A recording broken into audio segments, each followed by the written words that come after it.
Salut à tous et bienvenue pour votre 333e numéro de votre émission Afrobasket Magazine dont je vous propose de découvrir le sommaire.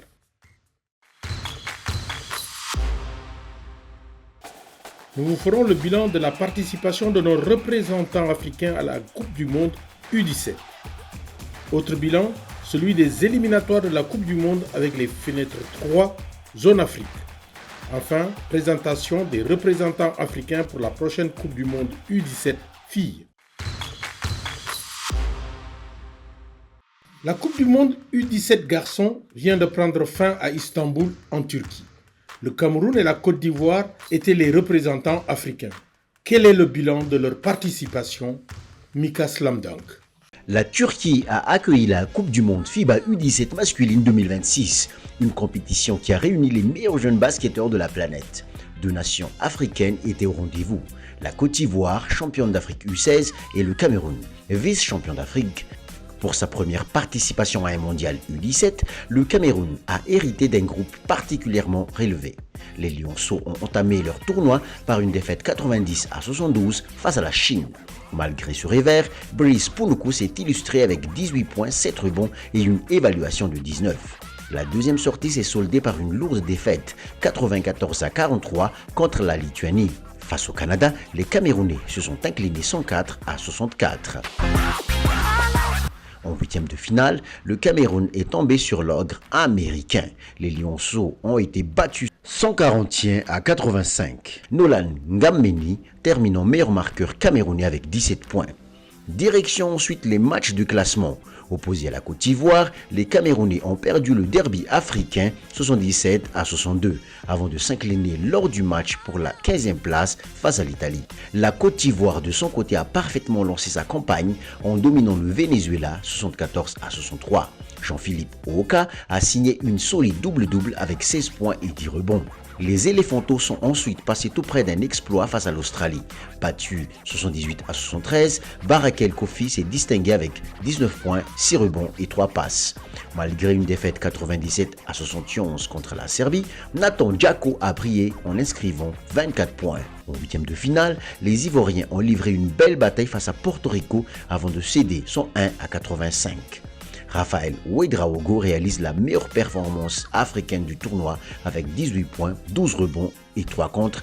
Les matchs de classement ont ensuite permis aux Éléphantaux de rebondir.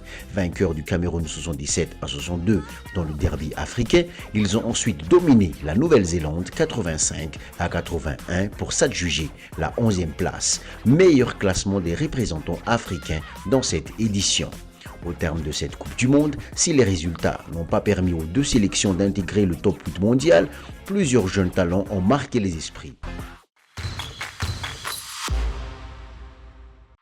Après les garçons, place aux filles du 11 au 19 juillet 2026 en République tchèque. Le Nigeria et la Côte d'Ivoire sont les représentants africains. Quelles sont les chances pour ces deux pays? Du 11 au 19 juillet 2026, la ville de Brno, en République tchèque, sera le centre du basket mondial féminin U17. La Starez Arena Vodova accueillera les 16 meilleures nations de la planète pour la Coupe du Monde U17 féminine. Parmi ces nations, deux représentants africains porteront les espoirs du continent, l'Égypte et la Côte d'Ivoire. Deux équipes issues du dernier Afrobasket U16 2025 disputé à Kigali où l'Égypte a été sacrée championne d'Afrique après sa victoire en finale face à la Côte d'Ivoire sur le score de 66-54. Une finale intense qui a confirmé la montée en puissance de ces deux programmes africains. L'Égypte arrive donc avec le statut de championne d'Afrique et une génération déjà très structurée, portée par un jeu rapide, discipliné et une défense agressive. En face, la Côte d'Ivoire, vice-championne continentale, s'est distinguée par sa puissance physique et sa capacité à rivaliser avec les meilleures nations africaines jusqu'au bout du tournoi.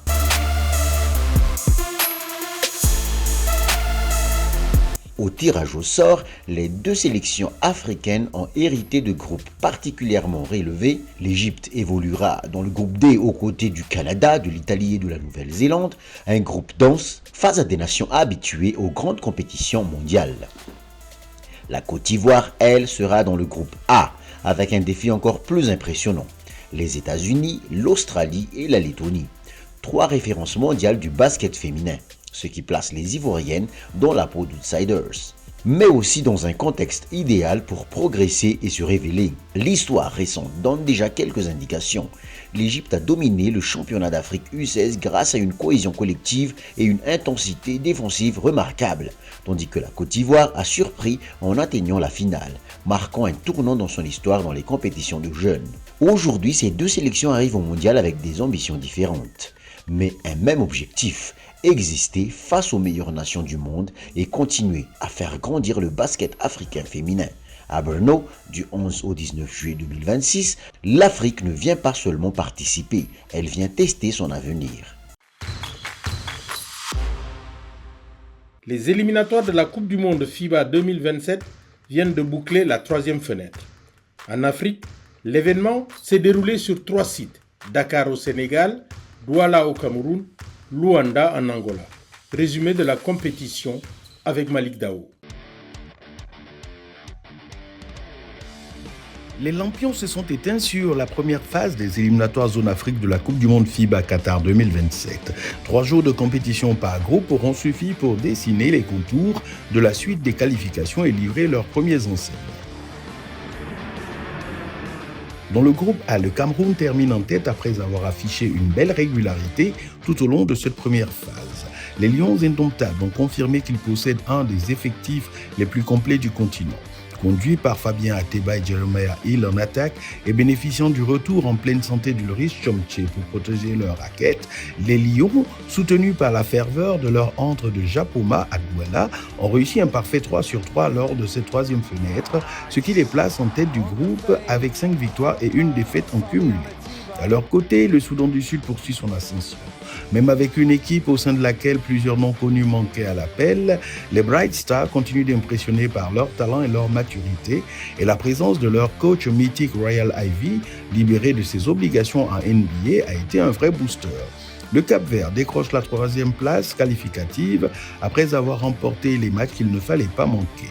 En revanche, la Libye quitte la compétition sans avoir trouvé la clé.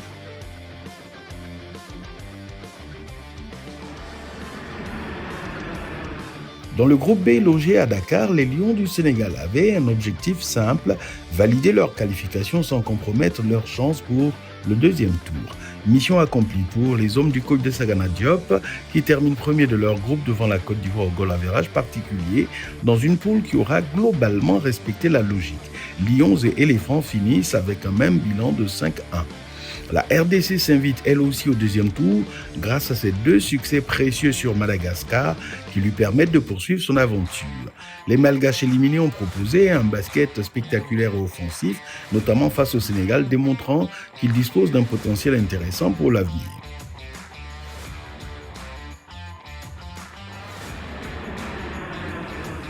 Dans le groupe C en Angola, s'il ne fallait retenir qu'une équipe de cette première phase, ce serait sans doute la Guinée.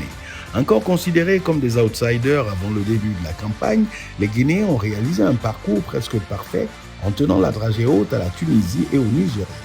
Il ne faudrait pas que les nombreux problèmes d'intendance viennent gâcher leur beau parcours. La Tunisie et le Nigeria assurent l'essentiel dans un groupe où les 3 premiers finissent à 4-2. Le Rwanda, lui, termine dernier et voit ses ambitions s'arrêter dès cette première phase. Enfin, dans le groupe D, toujours à Luanda, le Mali a envoyé un message fort à toute l'Afrique. Avec seulement une défaite en 6 rencontres, au terme de cette première phase, les Aigles ont dominé leur groupe avec autorité, porté par une génération talentueuse et ambitieuse. L'Angola, nation la plus titrée du continent, a une nouvelle fois démontré toute son expérience. Malgré 2 défaites, les Palancas Negras abordent la suite avec de solides arguments. L'Égypte, quant à elle, avec un Amr Gendi totalement métamorphosé, complète le trio qualifié alors que l'Ouganda, battu à chacune de ses sorties, quitte logiquement la compétition. Les 12 survivants entrent désormais dans la partie la plus exigeante de ces éliminatoires. Le Cameroun, le Soudan du Sud, le Cap-Vert, le Nigeria, la Tunisie composeront désormais le groupe E pour la suite des hostilités, tandis que le groupe F accueillera la Côte d'Ivoire, le Sénégal, le Mali, l'Angola, la RDC et l'Égypte. L'enjeu sera immense puisque les résultats obtenus contre les autres équipes déjà qualifiées sont conservées. Chaque victoire décrochée lors de cette première phase pesera donc lourd dans la course à la qualification.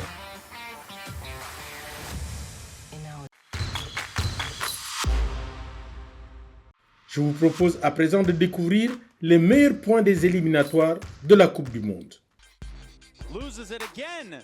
3 turnovers now in the last 3 possessions for both of these teams. Bay with 9 points. Set his feet and now a turnover. They throw it long. And, ooh, the block. Way to run that down, Patrick Lima. The basketballology of that. Mito finds a hollow beat, can give Egypt the lead. Now sink another three-pointer. Egypt now going on a run. A 9-0 run indeed. Well, 7-0 run to be exact, considering. South Sudan ticking it down as low as they dare. McCoy into the key, shot away on the buzzer. Managed only 12 points in that quarter. Raise it up, jams it in. Terrible transition defense from Nigeria. Going, but both teams settle down. Metsu, another rebound. Impressive, but that is just a skyfall coming in from the danger man Metsu. Look at this. Can't do, and Jadao up the other end of the floor goes coast to coast on it, thrown back in.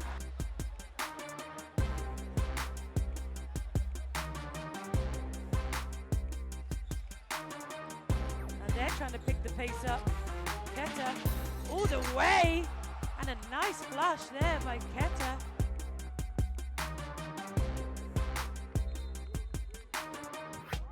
From Senegal, the defensive pressure turned up. 4 seconds to shoot. What a pass!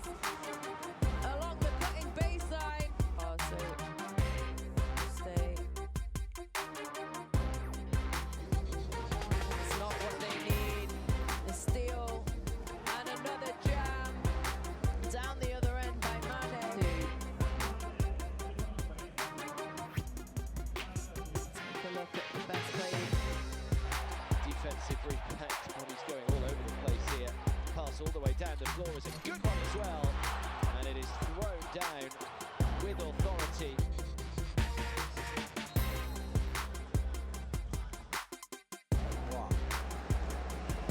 Nice pass. And the spectacular jam on the end of it. And wow, out in front, throwing it down. A super assist. Fin de votre épisode 333. Restez fidèles à la suite de nos programmes. Au revoir.